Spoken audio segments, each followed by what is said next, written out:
Hello and welcome to Following On. I'm Jon Norman alongside Abhishek, Jhunjhunwala, Darren, Gough, and I think Steve Harmison for the course of the next 20 minutes or so. We will hopefully hear from Jos Butler, the beaten captain after India comprehensively beat England by 4 wickets. It sounds like it might have been a lot closer than it actually was.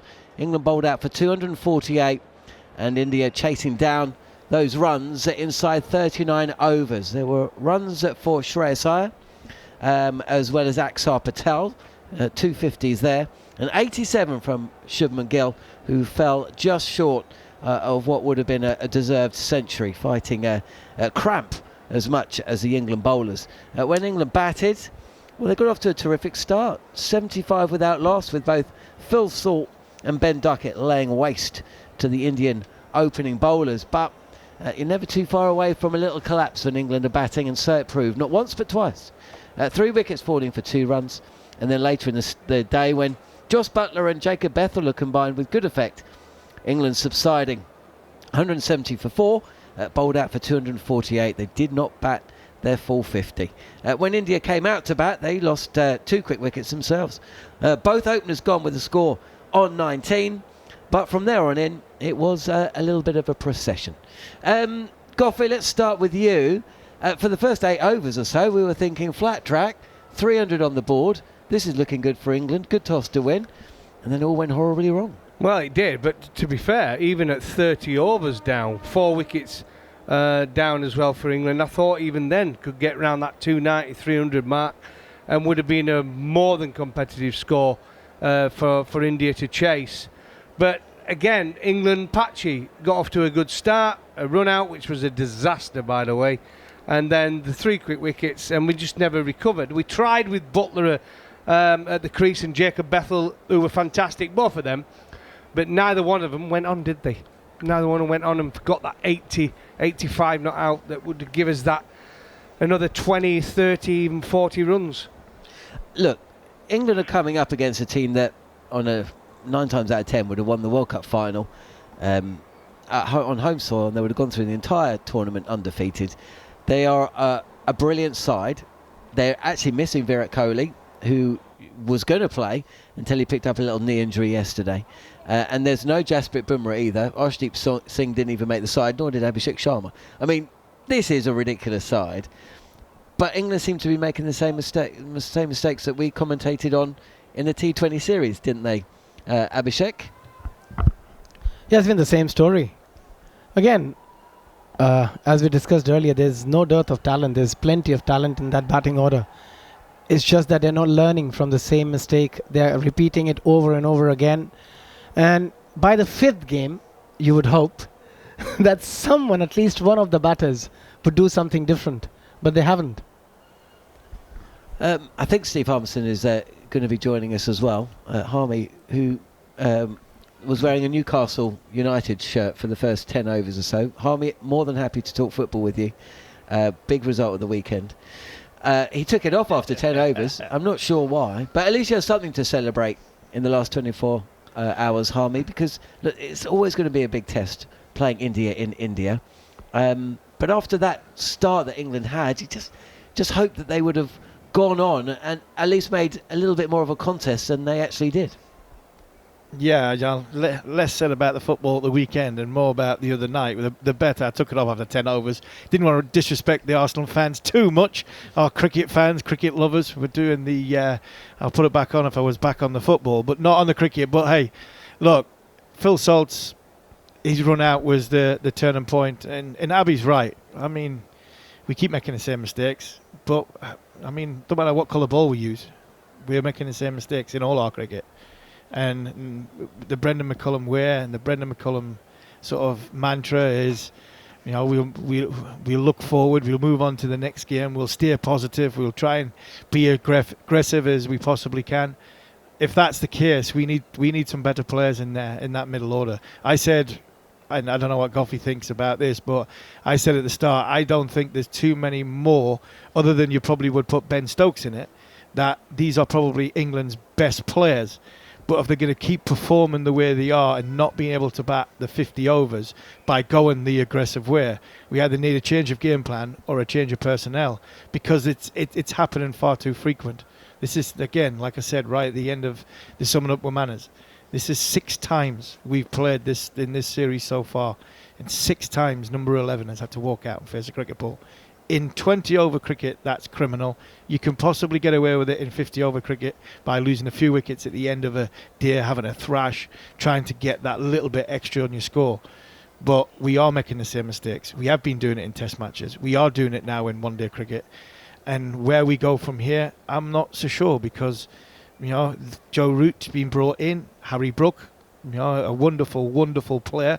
Jos Butler himself, I'm still questioning. I still haven't got a clue what Liam Livingstone was trying to do. Jacob Bethel will give him a day off, because I thought he sort of fire fought very, very well, and then he was obviously the 8th wicket to fall, so he was running out of partners himself.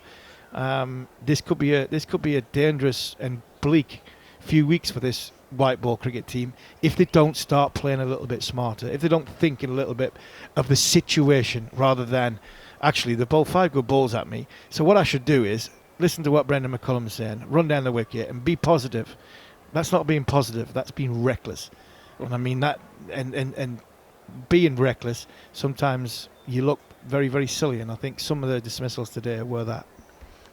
I think Army's spot on. I think that's what it is. I think that's what we're all saying. We've all been in these situations and played in games, and we know enough about it. And I love watching England play, I do.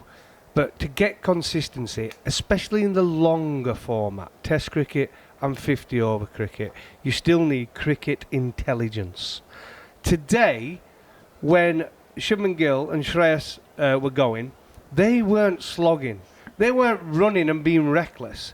They were playing proper cricket shots on the floor. When they were required to hit it aerial, they did. You got a wide short ball, hit it over third man for 6. The short boundary, no problem. But we are reckless on too many occasions in 50 over and Test cricket. Don't mind it T20, you can be reckless. It's 20 overs, you very rarely get bowled out, as Army says. But 50 over in Test cricket, we've just got to use our cricketing brains a bit more. And that's why Root's been brought back, we know that. But what that means is that we're relying heavily on Joe Root batting for 42 overs of a game. And if he does that very well in the rest of this series and the Champions Trophy, England can still win, right? Still win it. Same as New Zealand need Kane Williamson to get 80s and 90s, and the team can play around him. We're just relying heavily on him. I mean, when you look at the changes that could be brought in, you could say that Mark Wood could play, possibly. Gus Atkinson, although he had a torturous time in the first T20 against India. I do look at this side and I wonder how Sam Curran could have fallen so out of favour. But I also wonder why it is that every time I turn on my TV, whether it's the SA20 or the IT20, ILT20, or the PSL, or the Bangladeshi League, or the Big Bash. James Vince. I'm not talking about James Vince necessarily. I still think he's our best player. I can't stop for watching Will Jacks or James Vince or Liam Dawson or, you know, Richard Gleeson. Or, I mean, you know, there's a lot of players out there who seem to be Craig Overton. There's a lot of English players out there who are succeeding in these domestic leagues, and yet when it comes to the England side, it's like, well, where are these guys? Anyway. Go on, Harvey. No, I get that, and I do get that. But like Joe Root said when he was out, I think Mark Butcher interviewed him out in the SA20, and it's about you're a better player when you're not in the team. That happens across the board. Gough knows that more than anybody else when he's been involved with selection, and you're trying to pick teams and you're trying to look at formulas and the way it's gone. I don't think this is a personnel problem. I just think I think it's a game plan problem. I really think it's a game plan problem. I think we riding this crest of a wave of Brendan McCullum coming in, you know, footloose, fancy free, and being ultra aggressive. Brendan McCullum's not batting, and we're not batting smart enough. These players, for me, all them names you've just mentioned, John, and I'll throw, and I mean, Gough, you can throw James Vince at me. I mean, I wouldn't. I'm not saying I wouldn't swap any of them for a lot of them names being mentioned, but they're not better than what we've got. And I'm really passionate about this. The 1 to 11 we've got out here are good players in their own right. I just think we're making bad decisions, and I sometimes look at some of our rhetoric where we talk about the game and the way we go about trying to portray this larger than life, free spirited, fantastic, expansive cricket.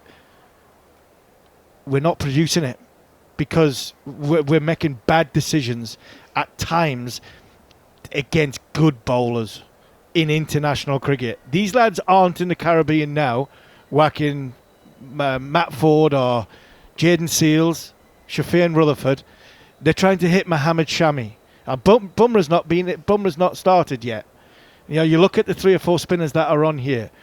We are trying to hit 6s and 4s like we were in the Caribbean against Tinpot bowlers. These are not Tinpot bowlers. And we're going into a tournament. Where I look at this and go, right, just keep the ball on the ground going old school style.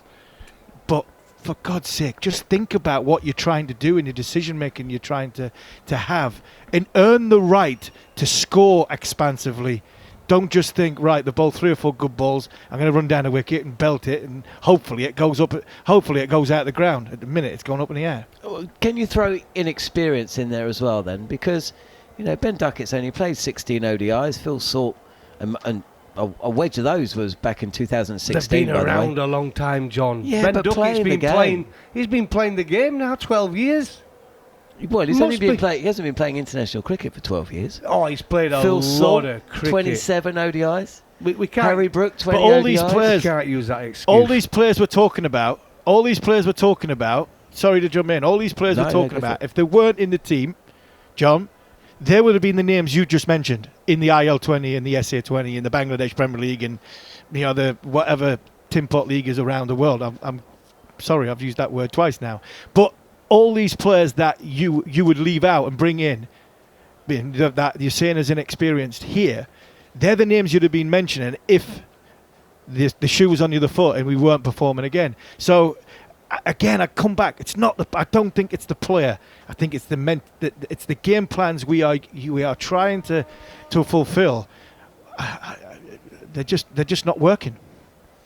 We know from Brendan McCullum that very little changes mid-series. The changes that come in, and limited over cricket affords this slightly better than Test cricket because you're on tour and you have your squad, and that's it, right? But there's no doubt at all that Brendan McCullum will be looking impassionately at every single member of this team, won't he? And he will be making big decisions beyond the Champions Trophy. There's not actually a lot of worthwhile limited overs cricket to come. There's a T20 World Cup back here in India next year, but they come every couple of years. There's no 50 over World Cup now till 2027. Who knows what cricket is going to look like in 2027? But I suppose that what he's looking for are players that can actually go out there and implement the plans that he wants. So when you look down that side, who are the players that you think are going to be able to go out and play the kind of cricket that Brendan McCullum wants to see? Well, if you're asking me, I think Army's right. Look, James Vince is a good quality player, and I like him. I've always been a fan of him for many, many years. And he just keeps producing. Every league he goes to, he's one of the first players on the list teams are picking because the consistency is there. But I look down this side, and as I said at the start of the show, 6-7 hours ago, I look at that England team and I think it's got quality throughout. It's got one of the best spinners in the world. It's got Mark Wood, one of the fastest bowlers in the world. Jofra Archer, one of the most sought after fast bowlers in the world. It's got all-rounders. It's got batting that are dynamic at the top with Phil Salt, and Ben Duckett's proved it in all formats. Jacob Beffel, we're talking about young players. We know India have got, 50 of them, right? But we have got a special young talent there who's 21 and became the youngest player to get a 50 in India in one-day cricket, right? 50-over cricket. So we've got a very talented team there, but he's right and we've said it all along, cricketing intelligence is not there for some reason. We've got too many players trying to play like Brendan McCullum. Play their way, be positive, I'm all for it, but remember, it's 50 overs and you're batting against quality. Kuldeep Yadav goes for 5 and over, under 5 and over in one-day international cricket. You can't go trying to score 15 and over off him. You got Bumrah to come in there. Shami's done the same for many, many years. And when they're batting, just look down that batting order and how many hundreds they've got, this Indian side. You've got to be on it. You've got to have a game plan. And you've got to have a plan 1, plan 2, and plan 3. Because if they get you at 1 and 2, where are you going? If you haven't got a third one. Well, India have got 3 bowlers inside the top 10 in ODI cricket. And Chris Wokes is England's best bowler, according to the ODI rankings. And 2 of those bowlers weren't playing today. And one of them isn't even in the squad. Mohammad Siraj and Jasprit Bumrah. Jos Butler has been speaking. The England skipper has caught up with talkSPORT's Scott Taylor. Let's hear what he had to say. So Jos, thanks for joining us. A 4-wicket defeat in this first ODI. How would you sum up the game? Yeah, I think we got off to an amazing start with Duckett and Salt. That was exactly what we wanted from the 2 of them. And then we lost a few wickets in the cluster there, which just set us back and having to rebuild. But yeah, I think, you look at the result, another 40 or 50 runs, getting up to around 300 would have been a really good score. And how big a turning point was that run out of Phil Salt and the Ben Duckett incident? You were going well at the start there. Yeah, they were going great, weren't they? It's obviously a gift there to lose a wicket in that fashion, hand back the momentum. But I thought they played really well. I think that's exactly what we wanted to do in the first 10, try and put the pressure on the opposition and bar a run out. That was a really good partnership. And there was another sort of batting collapse in the middle. When does it become a concern? Because throughout the series we've seen 9, 10, 11 having to bat in this series. Yeah, obviously you want all our batters facing the majority of their balls. So disappointed that we're losing those wickets in clusters. But we've got to keep the guys trying to play the right way, always trying to do the right things, and you always got to try and execute well. And does it help that there's so little time between games that players don't actually process what's happened, so their confidence isn't knocked as much because they've got a game in a couple of days' time?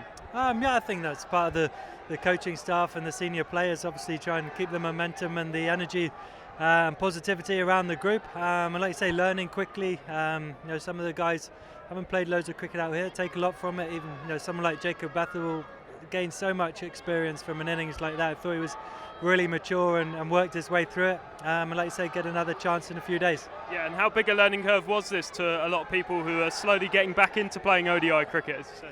Yeah, exactly. A few of us not played it for a while, but I think it's a good format. Like you say, as batters, you can set your stall out to get some really big scores, so that's exciting. And just a couple more to end. Let's end on a positive note. Jacob Bethel, fantastic with the bat today, and in his first time in playing in India. Yeah, really pleased for him. Obviously, he's a really talented lad. You have to remember sometimes he's only 21 years of age, and I thought he worked his way through the innings really maturely. He was felt a little bit stuck to start with, but never panicked. And you bring up 50 off 60 odd balls, so he's got a lot of talent. He's obviously handy with the ball as well, picking up a wicket. So bright future. And what's it say about the group that you still kept fighting until the very end and took those few wickets at the end there? Yeah, we do. I think that whatever score you get, you have to try and believe it's enough and try and create opportunities and try and make it happen. So yeah, we tried. We had had them 20 for 2. That would have been a really good chance if we could find one more wicket there and put them under pressure. But credit to Shreyas and Shubman Gill. They put together a good partnership at that stage. Jos Butler speaking with talkSPORT reporter producer Scott Taylor on the outfield after a 4-wicket defeat to India. Abhishek Jhunjhunwala alongside us. I mean, look, we can wring our hands all we like, but India again just showed what a team they are. They've got three bowlers in the top 10. They've got 3 batters in the top 10. Kohli didn't play. Shubman Gill's in the top 10. Shreyas Iyer is number 11. KL Rahul's number 13. England have just come up against a really good side in home conditions. When you do so, you need everything to go your way, and of course, pretty much, not everything went against England, but not enough.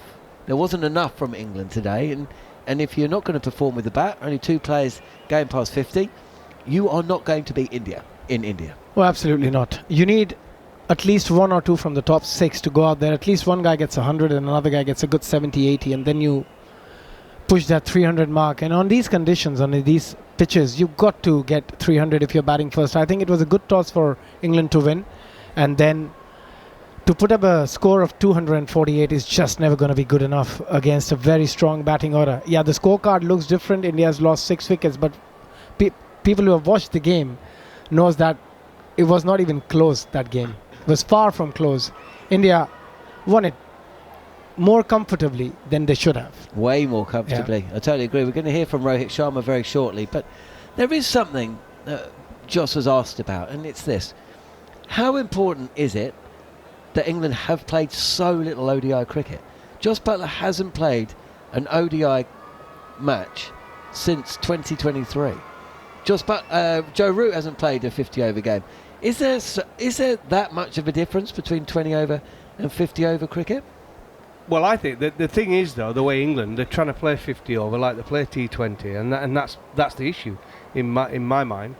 You need proper players because it's a proper test. It's the ultimate one-day game. T20 is entertainment. It's where the money is. But as I've always said, you judge how good a player is by his test record. And you judge how good a white ball player is, for me, on his 50-over record. Because you have to bat properly and still hit boundaries. And when you're bowling, if you don't get it right, you're getting it out of the park.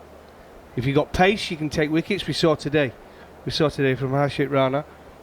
Pure pace. Went for runs, but look at the pace. Caused problems. Harry Brook dismissal is a proper test match dismissal. Yeah. You can knock people over the new ball. When Mark Wood plays and he gets it right with the new ball, he knocks over the top order. Jofra Archer does exactly the same thing. In T20, we've seen him. You can get 3 wickets in the first over, caught out on the boundary. You don't do that in a 50-over game, do you? Let's hear from Rohit Sharma, who's been speaking with TV. Always a popular welcome, Rohit, wherever you go, but very happy with the way you guys played today? Yeah, pretty happy because we all knew that we're coming off from a long time playing this format, so it was important for us to just regroup as quickly as possible and understand what is supposed to be done. And I thought right from the beginning, we were very much what we expected of, but obviously, it didn't start off well with their openers putting on that pressure on us. But I mean, the way we came back from that was superb. Yeah, 100%. I think when you look at sides and there is such a strong side, it's about rallying back, isn't it? And that's what India did really well today. Yeah, absolutely. Look, this is a slightly longish format, where you have a time to come back into the game. When things start to go slightly away from you, it doesn't mean that it's going to keep going away. You have to try and pull things back, and that is exactly what we did. A lot of credit to all the bowlers there. Everyone chipped in with that performance, and it was important and necessary for us, to keep that, keep that going. It was important for us. We took wicket at the crucial times as well, and the energy on the field was brilliant as well. Rohit Sharma speaking there. One of the questions we asked about Jos Butler and the captaincy is, if not Jos, then who? Harry Brook is the vice-captain, and it's felt that he will be the man that will step up and take the captaincy once Jos calls it a day. Aside from that, there's not a lot there. You struggle to find a captain. If you look at the India side, it's very different, isn't it? Because you've got Shubman Gill, who's vice-captain. You've got Axar Patel, who's vice-captain of the T20 side. You've got Hardik Pandya, who captains in the IPL and has captained India as well. You've got Jasprit Bumrah, who'll come back into the side, who's skippered the Test side. There is so much experience there. Of course, there's a certain guy called Virat Kohli as well, who's got a little bit of captaincy experience. Yeah, I think, and don't forget Rishabh Pant, because he's been looked at the next Test captain for India. That happens or not, that's a topic to discuss later, but there is a lot of potential. But I think, to be honest, being in the IPL and leading IPL sides helped them massively. So all of these guys, they get to captain their respective IPL sides, which does introduce them to that job and the pressure they have to face when they get the captaincy for India. Again, it's a very different ballgame when it becomes India. because the expectation of 1.5 billion is not there when you're leading IPL teams. But still, it just gets you ready. And see, if you're playing cricket in India, you know how to take pressure. Doesn't matter if you're a captain or not. Just to be in the side and keep performing and keep your place takes a lot. And you have to fight through the ranks as well. From your under 13 days, there's so much competition in terms of getting selected in those sides. It makes you really tough as an individual, which does help you when you go out there later on in your career and given the responsibility. You had to be tough being an England cricketer in the 90s, because didn't you? It was a very different world back Proper then. tough. I'm not in any way going to suggest that you don't have to be tough to be an England cricketer, because there's a lot of pressure, a lot of competition. But do you think it's quite as tough? Well, no, 2 bad games and you're out, and you didn't have the fallback of central contracts. Now you've got all domestic TV tournaments to play in. Exactly. Now you've got domestic cricket. They're all franchise cricket. You've got professional contracts paid for by England. They're all millionaires, and it does make a difference to where you go out there and play. Sometimes you can take the eye off the ball. I think it happens to anybody. It happened to us in the 90s. I took my eye off the ball, and you get found out at the ice level. And you do it in these sort of games against high quality like India, and you'll get found out, and you've got to perform. But I agree with Army and what he said. These players probably, we might be missing someone, but if you look at them, they are the best kind of 14. You could argue a couple of places, but other than that, you would say they're just about the best 14. Because even at India now, look at the changes they have made from T20 side to the 50 over side. They've made a lot of changes too, you know. So that's the way the game's going. It really is. But T20 is a totally different game to 50 over. But we've got to remember that as well. Okay, the talkSPORT team are going to be packing they're packing up right now, and they're going to be getting up very early tomorrow to crisscross across India, because they don't have a direct flight to Cuttack. But what can we expect, Abhishek, in that second test? It's second ODI. It's changed a bit since you were there, Goughy. The journey time might not have. And what would you like to see a little bit more of from England and possibly from India as well? I think from India they're playing pretty good cricket in the last 5 matches or 6 matches, including this one day. From England, you just want to see them fight. You just want to see a bit of game plan and a bit of sense when they're out there batting, more than anything else. Just apply themselves. They've all got the talent. We've been saying that constantly, that there is no dearth of talent in that squad. It's just the application part they're missing.